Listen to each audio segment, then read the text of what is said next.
Please subscribe to my YouTube channel. Thank you. Many of you will come into your prophetic ordinations and you will begin to take up your original geometry in the spirit. What you look like in the spirit, you will begin to take that form. The utterances of many of you will begin to carry stronger weights from tonight. Because I've realized that the realm of the spirit is governed by light. Like we've always said, darkness is not black in color. Darkness is not what is black. Darkness is a different kind of light. A strange kind of light. What light means is understanding. And you see, the weight of words are not tied to how loud you shout them. The measure of power that follows the word of a man is tied to the measure of light he has. And so I've realized that many of us in church, we say the same things, but we mean different things. A married man will say, I love you to his wife. And the teenager will also say, I love you to his girlfriend. But they mean separate things. Because a married man understands sacrifice as a language of love. The teenager only understands attraction and feelings as a language of love. So I know that the fact that everybody's shouting revival, fire, does not mean we are heading in the same direction.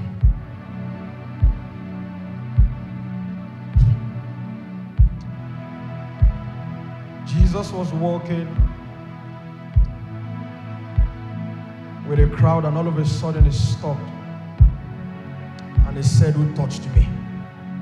Please follow me very carefully. That does not sound like a very intelligent question. So I understand where Peter was speaking from. Master. If you had said perhaps how many people touched me, it could have sounded like a more intelligent question. But if we want to even look at that scripture very well, we'll realize that the second side to this story is that actually the woman did not touch Jesus. What did she touch?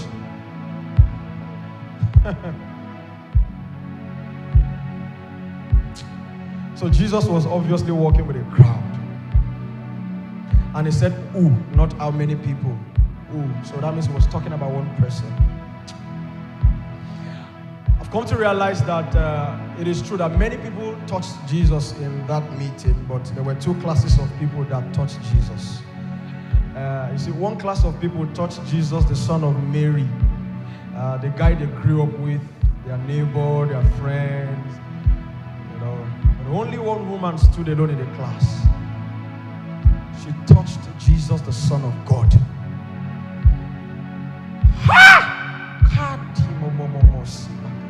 There's no pressure, don't worry. I know many of you are confused why I'm just sounding and walking like this. There's no pressure at all. If you realize that a man who is intentional with his activities can determine the direction of the flow of the energies of God. Jesus was not running a healing meeting, but a 12-year problem stopped when someone decided to be intentional. I'm going to ask you a question. Do you think there were people there who had an issue of 30 years? Do we think there could have been people who had an issue of 30 years? I need answers. Do you think there could have been people there who had an issue of 40 years?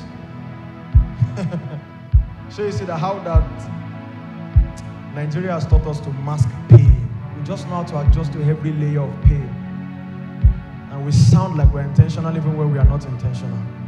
Because in the day that God becomes your only option, your life has just begun to matter.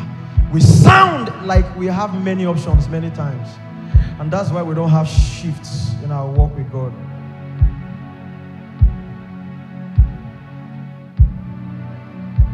Isaiah chapter 29 verse 13, the Lord spoke through the prophet Isaiah. Said, even though these people honor me and praise me with their lips, their hearts are far.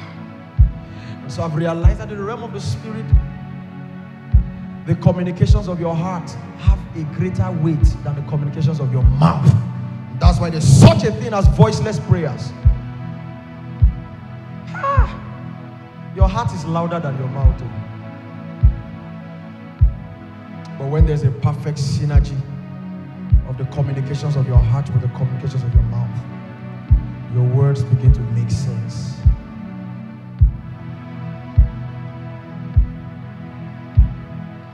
In 2 minutes, can we all shut our hearts? Please subscribe to my YouTube channel. Thank you.